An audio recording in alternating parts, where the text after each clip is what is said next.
L'intelligence spirituelle appartient à ceux qui sont nés de nouveau et ceux dont nous est fait à notre nouvelle naissance. Nous avons de nouvelles facultés pour entendre, pour voir, pour sentir et ainsi de suite.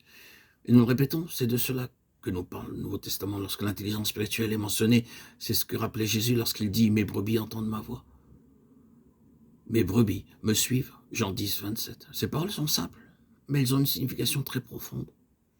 Elle signifie que ces brebis n'ont jamais besoin d'être tirées, il n'est jamais nécessaire de les obliger à suivre sa voie. Ces brebis le suivent d'une manière spontanée, volontaire. Le Seigneur n'a jamais besoin de dire à ses brebis, il faut suivre ce chemin. Le Seigneur suit un certain chemin. Ses brebis voient le chemin qu'il suit et elles le suivent. Naturellement, dans notre monde occidental, il s'agit du contraire en ce qui concerne les brebis. Les brebis doivent être chassées, mais il n'en est pas ainsi à l'Orient. Et Jésus prend le principe du gouvernement de l'Orient. Il dit, je ne chasse pas mes brebis. Je n'ai pas besoin de me placer derrière elles pour les obliger à avancer. Mes brebis entendent ma voix et elles me suivent. C'est un mouvement spontané du cœur qui nous fait suivre le Seigneur. Appliquons cette loi. Ce sont les marques des brebis du Seigneur. Sommes-nous l'une de ces brebis? L'entendons-nous réellement parler dans notre cœur? Écoutons-nous sa voix? Cherchons-nous à ce que notre vie soit dirigée par la voix de l'Esprit, qui nous parle par la parole de Dieu, par les circonstances de notre vie, par nos tristesses? Le Seigneur a toujours quelque chose à nous dire. Il y a peu de choses qui arrivent aux brebis du Seigneur sans avoir de signification. C'est à nous de chercher à connaître ce que le Seigneur nous dit. La vie des brebis du Seigneur est gouvernée par sa voix, qu'elles entendent. Connaissons-nous cela? Et qu'en est-il de cette réponse spontanée que nous donnons au Seigneur?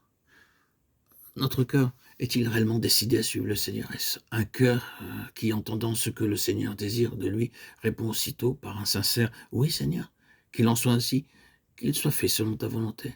Quel est le lien qui nous unit, nous, les brebis du Seigneur, à lui, le berger? Est-ce le même lien que celui qui existait entre le vieil Israël, avec lequel il eut tant de difficultés, et le Seigneur? Ce même principe se retrouve, il est le propriétaire. Ce qui nous unit au Seigneur, c'est la réalisation que nous lui appartenons, qu'il est le propriétaire absolu de nos vies. Pour citer un autre passage des Écritures, vous n'êtes point à vous-même, car vous avez été rachetés à un grand prix. 1 Corinthiens 6, 19. Et nous avons sur nous la marque du Seigneur, qui est le sceau de son droit de propriété. Paul nous dit que le sceau est le Saint-Esprit. Vous avez été scellés du Saint-Esprit, Éphésiens 1, 13. Lorsque nous voyons un sceau, nous savons à qui appartient l'objet qui le porte. Il nous dit, ceci est la propriété d'une certaine personne. Le Seigneur nous donne son esprit comme le sceau du fait que nous lui appartenons. Quelle brebis a été l'apôtre Paul? Il a dit que désormais personne ne me fasse de la peine, c'est-à-dire ne tente de me détourner, car je porte en mon corps les stigmates de Jésus. Galates 6, 17. Les stigmates de Jésus signifient que je lui appartiens. Il dit sur le bateau lorsqu'il allait à Rome, « Cette nuit, en effet, un ange de Dieu à qui je suis et que je sers » Acte 27, 23. Les vrais brebis du Seigneur n'ont jamais honte de dire « J'appartiens au Seigneur Jésus, il possède ma vie et tout ce que j'ai. Je suis complètement consacré à lui. » C'est une vraie brebis. Ce sont là les marques du nouvel Israël et nous pouvons comprendre ces mots qui ont été la clé de notre méditation. C'est pourquoi, frères saints, compagnons d'une vocation céleste, compagnons de Christ, Hébreux 3, 1 et 14. Il y a un lien de communion qui unit ce berger et ses brebis.